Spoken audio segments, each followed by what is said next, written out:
Welcome back to the One Question Leadership Podcast. I'm Glenn Caruso, head football coach at the University of St. Thomas, and so happy you tuned in. My dad was the single greatest man I ever met. He used to tell me, Glenn, I'm not going to tell you how to be a man. I'm going to be a man. I'm going to let you watch me, and you're welcome. That always struck me very deeply. My dad never intended to try and make my path easy or smooth or devoid of any hurdles. He understood that very strain and struggle was part of the journey that's going to make every one of us into the person that we're intended to be. I would encourage everybody to think when they're leading people that our job is to prepare the child for the path and not the path for the child. And remember, if we're doing it right, we're coaching football for life.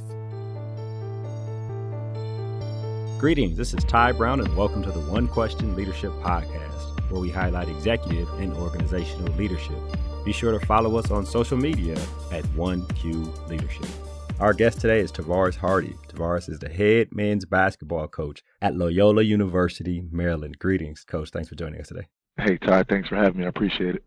Now, Coach, this is your 14th season in the basketball coaching profession and your second season as a head coach. Of course, you played ball at Northwestern, spent some time as an assistant coach at a number of different places, most recently Georgia Tech, and now you find yourself in your second year as a head basketball coach. I think that's a wonderful progression as a career. But I do have some questions for you in terms of leadership in the head coaching role, especially someone like yourself who's a relatively new leader in a head coaching role. We're into your second season here and you're ramping up, leading towards conference play. And I wonder what aspects of your leadership have you adjusted since your first season as a head coach? Yeah, that's a great question. Year one, based on my experiences as an assistant coach at places like Georgia Tech, Georgetown, Northwestern, I realized that it was important for us here at Loyola University Maryland to invest in the foundation and the culture right off the bat. And so, I wouldn't stray away from that year one. I wasn't thinking about how can we get a quick victory here or whatnot. It was all about really locking in on laying the foundation for a future successful program. And so the guys adapted. They understood what we were trying to do, was able to capture their buy-in. And so I think we had a very successful year one. For year two, now that we've sort of laid the foundation, we've talked a lot about, all right, it's time to take the next step and still not get ahead of ourselves. So for this year, from a leadership standpoint, I've really locked in on transparency and accountability. And so the guys understand what we're trying to do. They understand why we're trying to do it.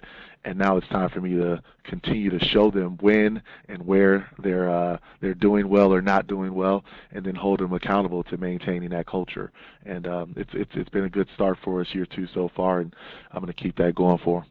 Right. The difference between academia and life, right? In academia, you study a lesson and then you take the test. In life, you take the test and then you learn the lesson after you've taken the test, right? The experience. So I wonder if there was anything in terms of your first year that caught you off guard, and now you've learned from it and now you'll adjust accordingly as you continue being the head coach.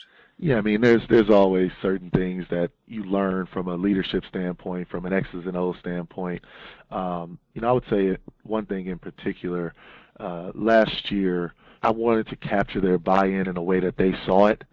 And so I didn't talk about it a whole lot in terms of, I set up a few parameters, a few competitions, if you will. And this is no knock on the previous staff, and it's never an indictment of the previous coaches, but there were certain metrics that I set up that I wanted to beat based on what they were able to do the year before. And, the team had lost two starters, lost the leading scorer, but I didn't care. I wanted to win a couple metrics based on that year. And I think that competition, sort of gave me some confidence with those small victories. We didn't blow it out of the water, but we did it enough to where the guys were able to see, okay, if we listen to coach, we can make some strides. We can see some success. And so taking from that into year two, again, they understood it, but now I want it to be more direct. And so I am more transparent with the numbers. I'm more transparent with the statistics, the analytics, so that now they can see, okay, you had moderate success, but we want to have great success. And that's just one of the main things that I've learned, that, the guys, when they see it on paper and they see it on film, they really take it to heart. Yeah, the evaluation, right? As a leader, right? What's worth doing is worth measuring just to see if we've done it well. You talk about evaluation as a leader, right?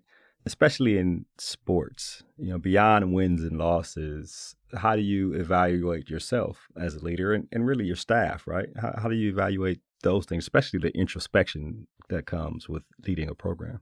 Absolutely. It's funny, being at a Jesuit institution, it's one of the core principles of our Jesuit values. We have to examine ourselves. We have to constantly self-reflect and, be honest. And so that's one thing I take a lot of pride in, very real with myself and constantly evaluating, self-evaluating. And I challenge my staff and my players to do the same. And so I have sort of a balanced scorecard that I analyze myself and my staff on. That's outside of, like you said, just the wins and losses. And so number one on that scorecard is the student-athlete experience. And there's so many things that go into that, holding them accountable to the mission and values, their on-court player development, their off-court player development, the game strategy, health and wellness. There's so many things, that's the first bucket that we really look at. Then we look at efficient operations. Are we an efficiently run organization? Again, that doesn't necessarily, equate to exactly winning and losing, but those things, when you add them all up, will. We look at learning and innovation. That's our third sort of pod that we evaluate. Are we pushing ourselves to get better, to constantly improve? Are we just sitting on our hands and being comfortable, which is unacceptable? And so that's another area. And then the final is the quantitative performance. But it's beyond just wins and losses. We look at, as I addressed earlier, the analytics of things. We look at, are we efficiently operating within our budget? Are we doing everything that it takes to help generate revenue? And so we look at all the quantitative stuff behind that. And when you combine those four things, those four categories, we feel like if you do those things well, you hold yourself accountable to doing all those things and putting a lot of effort into it, then you'll have a successful men's basketball program. All the winning and losing will be a product of that. All right, of those things. I wonder about the interpersonal aspects, which a lot of those things hit that, but you yourself, if you had to get on a kid's case or you had to talk to be straightforward with one of your assistants about something, I wonder if you ever question, like, did I handle that the best way, or it's just, what, I did that and hopefully they're better for it, or talk to me about the interpersonal type, when you go home at night type questions you may have. Absolutely. I'm a firm believer in this thing only works if you have authentic relationships. And that's across the board. That's with my staff, and it can't just be work. It has to be more. It's with all of our support folks around here, administrators, but also specifically and most importantly with our players.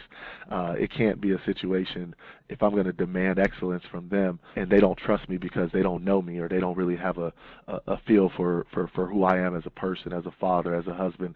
And so we make sure that we build authentic relationships with our guys. So much of what I talked about on that balanced scorecard doesn't have anything to do with being on the court. We challenge our guys to be great. That's part of our mission, to be great in everything they do. And that includes, from a collegiate athlete standpoint, that's basketball, that's their academics, that's, we challenge them in leadership categories, and we challenge them to affect positive change on their communities. And so we talk about all that stuff for real. Like, it's not a game with us. We have crazy conversations. We talk about real issues, and I let my guard down. I share my personal beliefs, and I don't do it in a way to try to influence them to think the way I think. I challenge their thoughts, they challenge my thoughts, and we communicate on it. We talk about things. We talk about race. We talk about politics. We talk about sports. We talk about life. And I think that, because we're doing it in an authentic and real way, it really helps us bond and helps our chemistry as a with the staff and the players and the university as a whole, to be honest. Which helps you sleep well at night, knowing that everything is authentic, right? There wasn't something that doesn't sit well because everybody didn't represent themselves the way they will. Exactly. And, when you look at it, one quick story, we have a senior on our team, Kavan Scott, who, last year I met all these guys for the first time.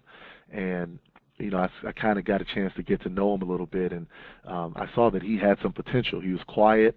He did well in school. When he did speak, he had a pretty good voice, and so I just challenged him and encouraged him to use it and do more. And we hadn't had a student athlete advisory committee representative, the SAC group, from men's basketball for a while. That was brought to my attention, and so I asked him to consider it. Well, since then, he not only joined last year, he was elected co-president this year, and that's a big deal to have a men's basketball player, leading that organization or helping to lead that organization. He's also a member of the Green and Gray Society, which at Loyola is a big deal. It's 14 students that report directly to the president and his cabinet on certain issues, and was nominated by our academic advisor Colleen Campbell. But the fact that he was selected for that is a big deal, and now that's trickling down to our other guys where they see that and they want to be a part of that as well. Right. Yeah, that's excellent. Right, the influence of leadership. Now, you mentioned, you told us about your how you evaluate yourselves and your staff and really the team as a whole, and the last metric was wins and losses, and you also mentioned that year 2 is still a learning year for you, and winning is a necessity, but losses happen. I wonder, as a head coach, especially starting off as a head coach, how do you keep yourself from, for the lack of a better word, beating yourself up after a loss? And then conversely, how do you keep yourself from getting too high after a win? Yeah, it's challenging. It's one of the most challenging things in our business. I worked on Wall Street before I got into coaching, and I used to tell my guys when I first started coaching, like, there were days where you may lose a client not through no fault of your own, just the way the markets go. They may lose $1 million or more dollars, and at the end of the day, you feel bad, but you couldn't control it, and so on Friday, 5 o'clock, you're still going home or going to happy hour, whatever you do, and you don't think about it again until Monday. These things in college sports, we live with them. Day in and day out, we're watching film all day, all night, preparing our thoughts. And so, one thing I tell our guys, it is challenging to deal with the highs and the lows, but the cool part about this business is there's always another opportunity that's going to come. And so what we talk about is we embrace the journey. And so, in other words, we lock in on the process. And as long as we take care of our business in practice, as long as we go about our business the right way in preparation, we watch enough film, we do everything we can to put ourselves in position to go out and execute, then we can move on after a tough loss. And so, the wins, the same thing. We can't sit back and expect everything to go the same way every time. We got to lock back in on the journey. And when we do that, we found that we can be very successful that way. Right. Let's make an assumption here that maybe there's some young basketball coach assistants, or even football, whatever sport, young coaches who plan to be a head coach at some point in the near future. Do you have any 1 or 2 words of advice for those guys in terms of leadership, or guys or girls in terms of leadership, or in terms of like managing an organization, managing personalities, leading staff, and those kind of things for people who try to be a head coach at some point in the future? Yeah, absolutely. As I'm sure everyone heard, but I'm going to repeat it because it is the most important thing. First and foremost, you have to be good at what you're currently doing. No one's going to want to invite you into a bigger role if all you're doing is thinking about getting to a bigger role. You have to make sure that you're doing your job as a young associate AD or young assistant coach or whatever you may be. You have to be the best at that job that you could possibly be, and make sure that everyone knows it, not in a braggadocious kind of way, but just you just go about your business the right way and everyone sees it. And then beyond that, you are mentally preparing for the future. And so just be mindful of the things that may come up in the future. Be mindful of the fact that it is important to have an identity. Who are you? And that's not just off the court, but on the court as well. What's your trademark? How are you going to present yourself when you are sitting in front of a decision maker to be able to show that you're the right person for the job? Know yourself enough to know which jobs you want to go after. Don't go after a job just to get a job. That's where I think I made my best decision. I was very intentional about going after a job like Loyola. I wasn't going after every single job. I understood what Loyola was all about. You never know exactly, but I knew, looking at the university mission, that it was aligned with my thoughts. And so that's what I was able to portray in my interview, and that's why I was able to get the job. And I feel like going into my second year, we're experiencing success because I knew what I was getting into, and I had a plan that could fit this place in particular. So that'd be the main things. I don't want to keep rambling. There's so much more, but knowing for sure, knowing the type of person you are so that you can go after the jobs that suit you. Don't just go after just any job or take a job because you can get it. That would be my main piece of advice. All right. And all those are excellent keys to leadership and to career progression, and specifically if you talk about being a head coach or being an athletics director. Tavaras, this has been an excellent conversation. I really appreciate you joining us here on the One Question Leadership Podcast. All right. Thank you, Ty. I really appreciate you. That was Coach Tavaras Hardy. He's the head men's basketball coach at Loyola University Maryland. And of course, this is Ty Brown with the One Question Leadership Podcast. And keep in mind, the role of a leader is to create and maintain an environment that people want to be a part of.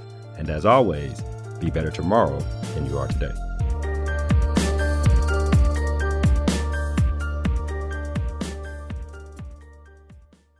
This episode of the One Question Leadership Podcast is produced by Spades Media Group, solving problems using creative leadership.